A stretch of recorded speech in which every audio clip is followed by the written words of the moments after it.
Hi అండి, అందరూ బాగున్నారా? నేను బాగున్నానండి.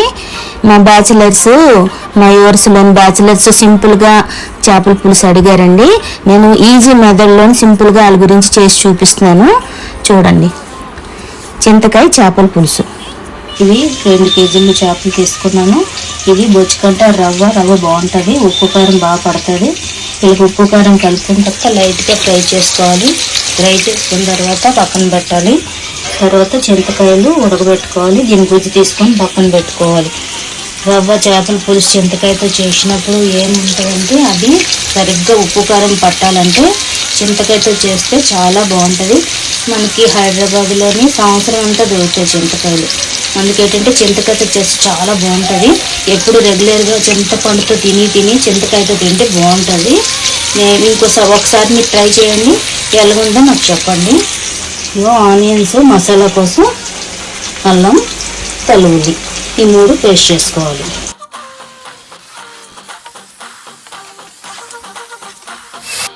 స్టవ్ ఆన్ చేసేసి హై ఫ్లేమ్లోని ఆయిల్ పోసుకొని మెంతులు, ఆవాలు, ఎండుమిరపకాయలు వేసి ఈ చింతకాయ ఉంది కదా, ఈ చింతకాయ పులుసు తీసుకొని దీంట్లో పోసుకోవాలి. అల్లం వెల్లుల్లి పేస్ట్ చేసాము, మామూలు ఉల్లిపాయ ఇది తీసుకెళ్ళి దీంట్లో వేయాలి.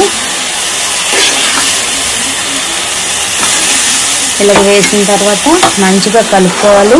ఎందుకంటే ఫిష్ ఫ్రై చేసినప్పుడు మనం లైట్గా పసుపు, ఉప్పు, కారం వేసాం కాబట్టి ఎక్కువ పట్టదు.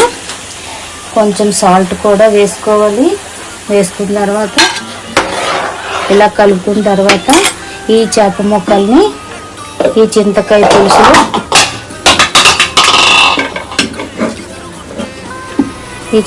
పులుసులో ఇలా దించుకోవాలి.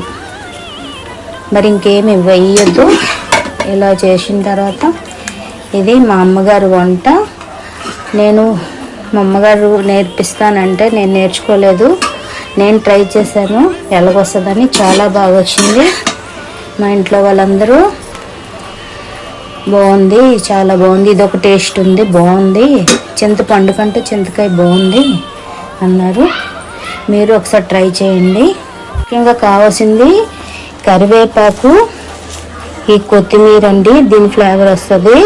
కంపల్సరీగా 2 ఉండాలా. ఇక లాస్ట్లో మాత్రం ఫినిషింగ్ టచ్ అంటారు కదా, కొత్తిమీరతో మాత్రం ఫినిషింగ్ టచ్ ఇవ్వాలా. చాలా బాగుంటుంది. ఎక్కువ ఉడికించకండి, లైట్గా ఒక 10 మినిట్స్ అయితే చాలు. మన చేపల పులుసు రెడీ అయిపోయిందండి. నెక్స్ట్ మీకు ఏదైనా కావాలంటే కామెంట్ చేయండి. నేను ఇంకో వీడియో కలుసుకుందాం. Thank you.